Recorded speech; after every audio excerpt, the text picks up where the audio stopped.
समाज में एक अजीब तरह का दर्द है गांधी को लेकर के।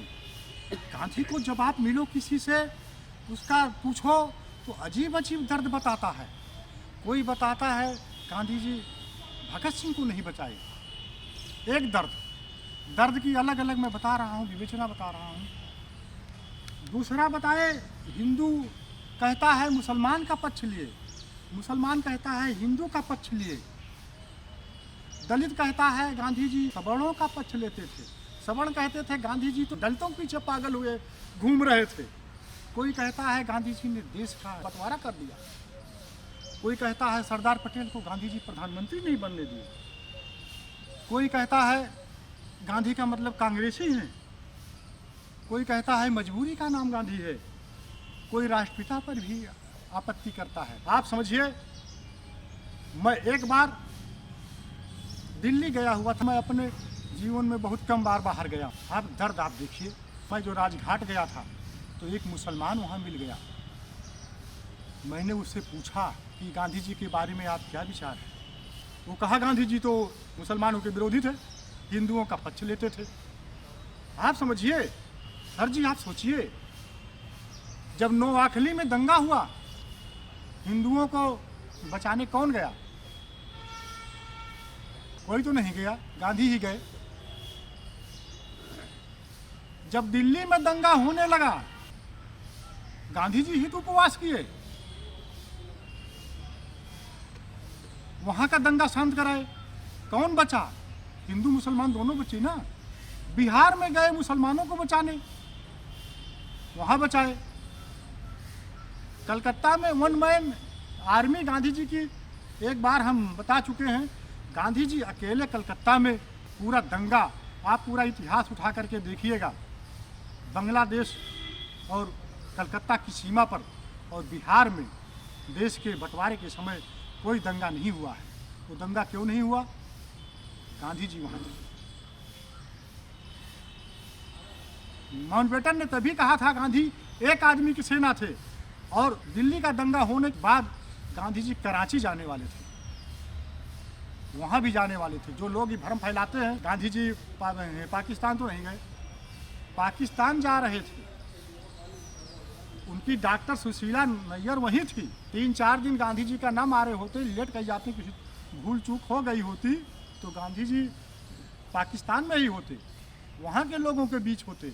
और जब गांधी जी की हत्या हुई है तो पूरा दंगा शांत हो गया, भारत पाकिस्तान दोनों में शांत हो गया। और अहिंसा से आप सोचिए कितने लोगों के जीवन को उन्होंने बचाया। वो कौन थे? वो हिंदू थे कि मुसलमान थे, सिख थे कि ईसाई थे, सब तो था। क्रांति के बेस पर इस देश में आज़ादी अगर मिलती तो ये देश कम से कम 20 खंडों में होता।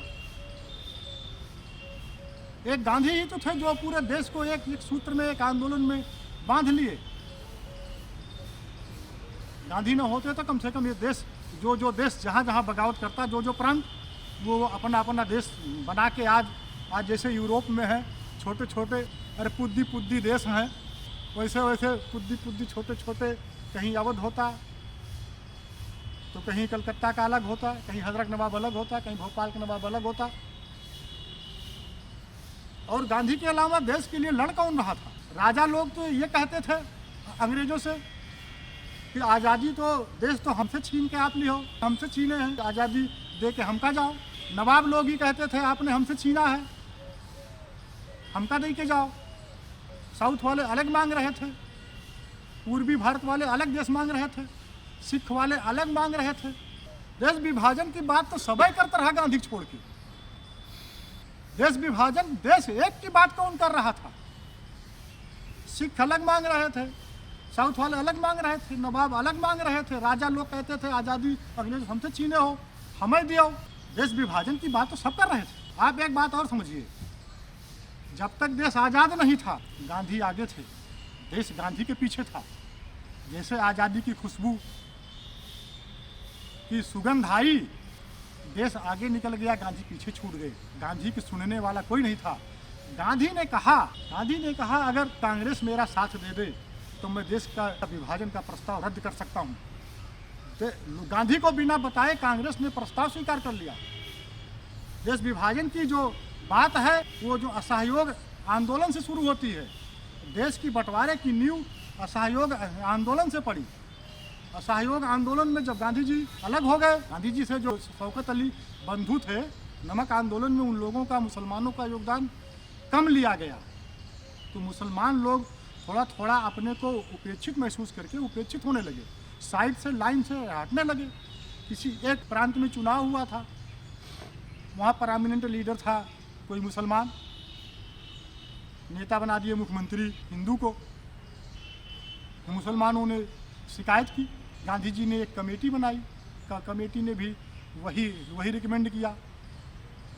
और जब नोआखली में दंगा हुआ, कलकत्ता के जो हिंदू थे उनको लगा, वहाँ के मुख्यमंत्री सुहरावर्दी थे, उनको ये लगा कि ये तो पूरा कलकत्ता चला जाएगा बांग्लादेश में, बांग्लादेश माने पाकिस्तान में। तो वहाँ के हिंदुओं ने कहा कि बंगाल बांटो। यही हाल पंजाब साइड में हुआ। पंजाब के जो पश्चिम साइड के थे सिख लोग, और वो लोग कहें कि उधर आबादी मुसलमानों की थी, कहे पंजाब बांटो। तो वहाँ पंजाब बांटने की मांग उठी, वहाँ बंगाल बांटने की मांग उठी, यहाँ सिख बांटने की मांग उठी। तो हर आदमी तो अपना अपना मांग रहा था। देश एकता की बात तो गांधी ही कर रहे थे। आप समझिए, देश विभाजन हुआ, देश विभाजन हुआ, किसी चौराहे पर तो नारा नहीं लगा कि देश नहीं बंटने देंगे, मर जाएंगे। कोई तो चौराहा, कहीं जगह तो नहीं आया। बहुत से लोगों को दर्द है कि गांधी जी ने मुसलमानों को पाकिस्तान में नहीं जाने दिया। अरे महाझूठ। देश का जो बंटवारा हुआ था, भौगोलिक हुआ था, उसमें कोई क्लाज ऐसा नहीं था, कोई शर्त नहीं था कि भारत के मुसलमान पाकिस्तान चले जाएंगे और पाकिस्तान के हिंदू भारत में चले आएंगे। आपसे कहा जाए देश छोड़ के जाओ बनारस से, न जाएगा आदमी। जहाँ जहाँ उपद्रव होता है लोग वहाँ से जाते हैं, वहाँ से भागते हैं, चाहे अफगानिस्तान में हो, चाहे सीरिया में हो, श्रीनगर, यही देख लीजिए जम्मू कश्मीर का 10 लाख हिंदू क्यों भाग आए। और गांधी जी थे, गांधी जी कहे हिंदू भागाओ, अपने ही देश में भाग आए। तो जहाँ उपद्रव होगा वहाँ के लोग शांत की खोज में इधर उधर जाते हैं। न गांधी के कहने से मुसलमान चले जाते और न गांधी के कहने से पाकिस्तान से हिंदू यहाँ चले आते। गांधी ने कहा था जितने लोग पाकिस्तान से भारत आए हैं और जो भारत से पाकिस्तान गए हैं, 20 लाख लोग लगभग आए हैं और 20 लाख लगभग लोग गए हैं, मैं सबको ले जाऊंगा वापस। जो भारत में आ गए हैं इनको पाकिस्तान ले जाऊंगा, और जो यहाँ से भाग के गए मैं उनको यहाँ लाऊंगा। गांधी की ये मानवता थी। और आजकल देखो वह कहा था गांधी जी हिंदुओं मुसलमानों को जाने नहीं दिए। अरे आपसे कहा जाए आप कोनो देश में जाओ, तो ये जो देश का बंटवारा हुआ था, विभाजन हुआ था, ये इस बेस पर हुआ ही नहीं था कि भारत के मुसलमान पाकिस्तान चले गए हैं और पाकिस्तान के हिंदू यहाँ चले गए हैं। तो ये महाभरम है, ये लोगों ने ब्रेन वॉश कर दिया है। देश विभाजन के लिए भी गांधी जी जिम्मेदार नहीं थे और मुसलमान इस देश में हैं। हम कहते हैं तब बड़ी चिंता थी। गांधी जी कितने साल जीवित थे? गांधी जी 5 महीना तो जिंदा रहे, और आज़ादी के बाद तो हमने उनको 5 महीना में मार डाला। तो कौन रोका? अपन हिसाब सब कर लेते, निपट लेते। तो ये सिर्फ जो किसी पर आरोप लगाना हो, गांधी ही पूरे देश का जिम्मेदारी लिए थे और लोग न ले हैं। दलित कहते हैं गांधी हिंदुओं का पक्ष लेते थे। अरे दलित ये सोचें, गांधी न होते तो अंबेडकर को संविधान सभा में कौन ले जाता है? तो वो संविधान बनाने के कांग्रेस के तो हमेशा विरोध में थे।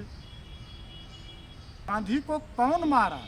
कट्टरपंथियों ने ही तो मारा, दलित तो नहीं मारा। तुमका दर्द रहा तो तुम मारे कोशिश करते हो। कट्टरपंथियों ने सिर्फ इसीलिए मारा कि गांधी दलितों का पक्ष लेते थे कि काहे का ये छुआछूत और ये मंदिर का वो कर रहे हैं। और आप समझिए कैसे हिंदू समाज आप बचाएंगे? 30 करोड़ हैं दलित, 30 करोड़ को छोड़ देंगे आप? आप उनके साथ प्रेम का व्यवहार नहीं करेंगे? गांधी वही तो कर रहे थे। गांधी दलितों से भी प्रेम कर रहे थे, सवर्णों से भी प्रेम कर रहे थे। आप समझो 26 करोड़ 30 करोड़ दलित हैं इस समय, उनका देश से बाहर कर देवो, उनका कहा वो हिंदू ही नहीं है, तो आप हिंदू कहाँ रखोगे? कौन हिंदू बचेगा? ऐसे तो हिंदू ही मिट जाएगा। सब इसी में से तो निकल गए, इसी में से तो लोग ईसाई बने, सिख बने, बौद्ध बने, मुसलमान बने, बनते ही जा रहे हैं। आप अपने ही समाज को उपेक्षित करोगे तो आप कैसे एकजुट रहोगे? तो दलितों से भी आपको ये समझने की जरूरत है, गांधी न होते तो उनका जो आज का वजूद है वो न होता। और सामान्य सवर्णों से भी ये है कि आप क्या बहुत से लोगों को, आधी आबादी को दबा करके, उनकी उपेक्षा करके कैसे हिंदू समाज आप बनाएंगे? क्या समाज बनाएंगे आप? तो ये भ्रम है, ये गलत है कि गांधी जी दलित का पक्ष लेते थे या हिंदू का पक्ष लेते थे। वो सबके थे, जो दर्द में होते थे वो सबके होते थे गांधी जी। तो देश विभाजन के लिए गांधी जिम्मेदार नहीं थे। पाकिस्तान में मुसलमान इस देश से नहीं भाग के चले गए, इसके लिए भी गांधी जिम्मेदार नहीं है। और ये परिकल्पना भी नहीं करनी चाहिए हमको, सवर्णों को भी ये परिकल्पना नहीं करनी चाहिए। और जो दलित हैं उनको भी ये परिकल्पना नहीं करनी चाहिए। गांधी जी सबके लिए थे। मानवता का जो प्रकाश पुंज है वो उसके उपासक थे और उसी के लिए काम करते थे। उसमें किसी को अच्छा लगता या बुरा लगता। गांधी जी ने अपने किसी बेटे को लेखपाल तहसीलदार नहीं बनवाए। सरदार पटेल का लोग पक्ष लेते हैं, गांधी जी ने पक्ष ले लिया। झूठ बोलते हैं, गांधी जी को पक्ष ही लेना होता। 4 बेटे थे, नाती पोते थे, रिश्तेदार थे, खुद ही प्रधानमंत्री बन जाते, कौन रोकने वाला था? इन्होंने किसी का पक्ष नहीं लिया। जो जब जहाँ योग्य था, जो जिसको वो फिट समझते थे अपनी अंतरात्मा की आवाज़ पर, वो तो 1940 से ही कहते थे जवाहरलाल मेरा उत्तराधिकारी होगा, मेरी आवाज़ बोलेगा, मेरे न रहने पर बोलेगा। 1918 में गांधी जी एक बार मरणासन्न हो गए, ये लगा कि अब मर जाएंगे तब मर जाएंगे।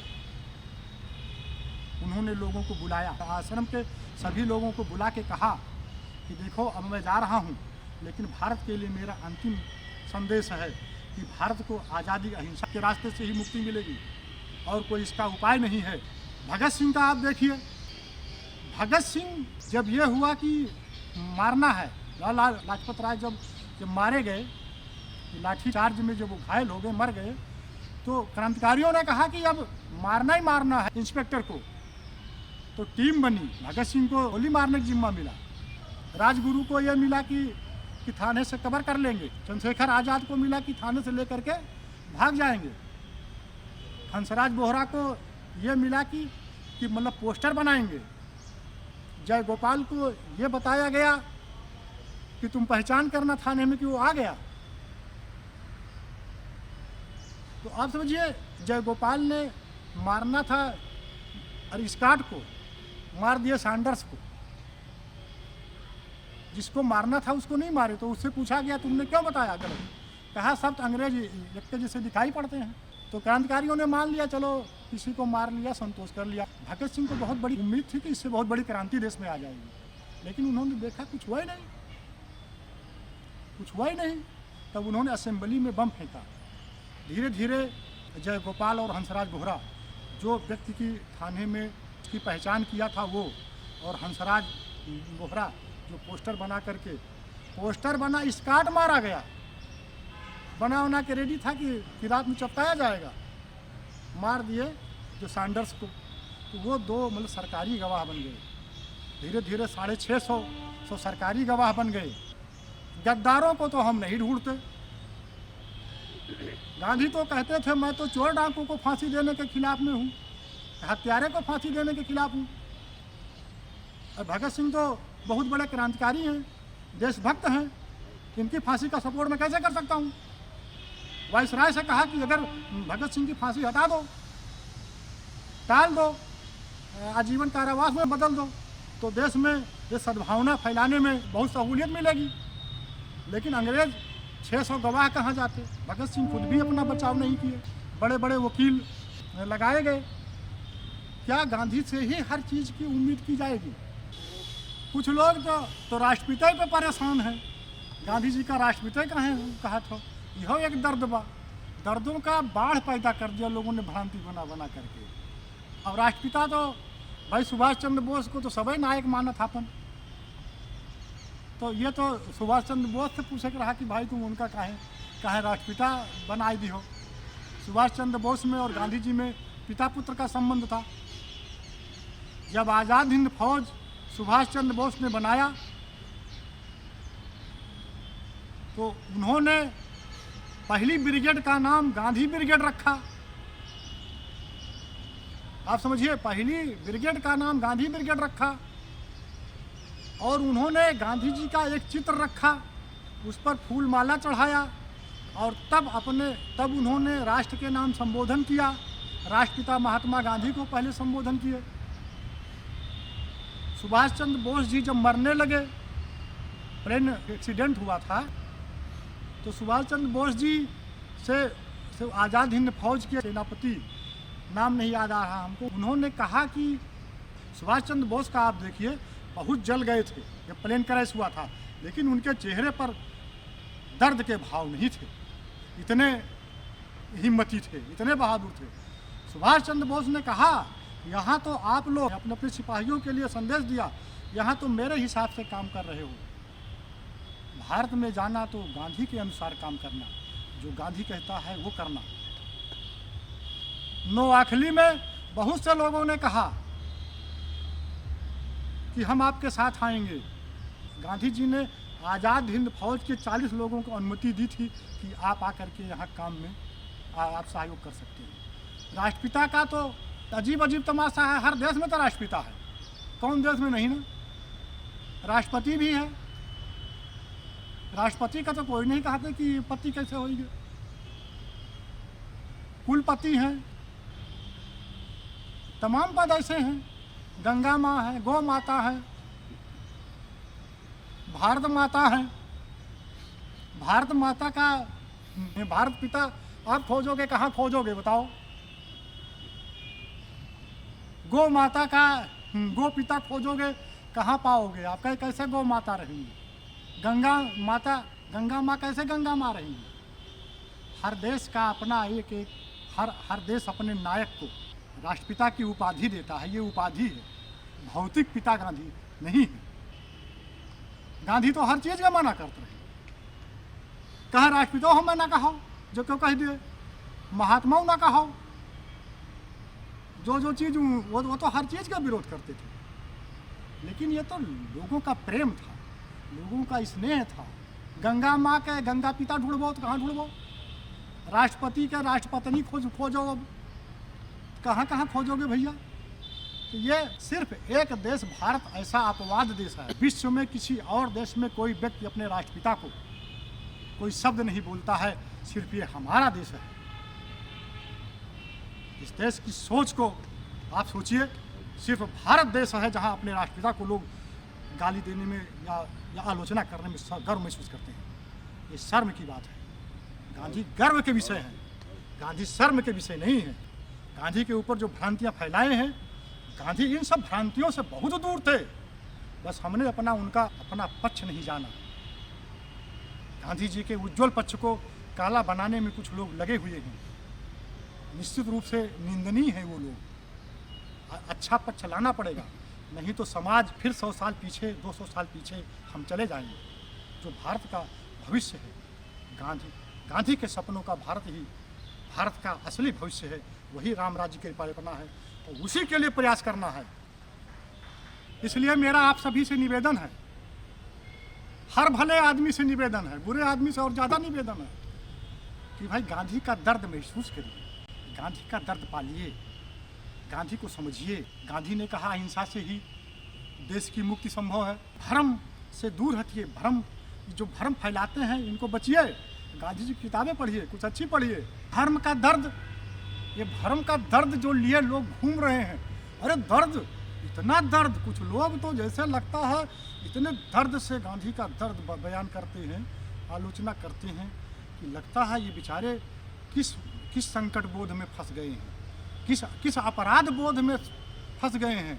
गांधी को अपराधी बनाने की कोशिश करते हैं। अरे वो सबसे निष्कपट इस विश्व के रहे हैं, सबसे न्यायप्रिय, सबसे पॉजिटिव। निगेटिव गुणों का गांधी में अभाव था। तो ये दर्द जो जनता में है, जो लोग अपना दर्द महसूस करते हैं, देश विभाजन के लिए जिम्मेदार थे, भगत सिंह को नहीं बचाए, दलित सवर्ण को भेदभाव में पड़े हैं देश, तो ये मुसलमानों को वहाँ नहीं जाने दिए। इस सब भ्रम से, इस दर्द से दूर आना पड़ेगा, नहीं तो आपका तो खून वैसे सूख जाए, दर्द में सूख जाए। गांधी पढ़ो, आपके अंदर खून बढ़ेगा। दर्द में रहोगे तो दर्द में डूबते जाओगे। दर्द से मत कराहो, दर्द से उभरो और अच्छे भाव लाओ। बुद्ध, महावीर, स्वामी नानक, ईसा मसीह और गांधी को अंदर लाओ और सबके लिए, देश के लिए काम करो। यही राष्ट्र प्रेम है और यही देश प्रेम है, यही राम राज्य है और यही गांधी के सपनों का भारत है। धन्यवाद।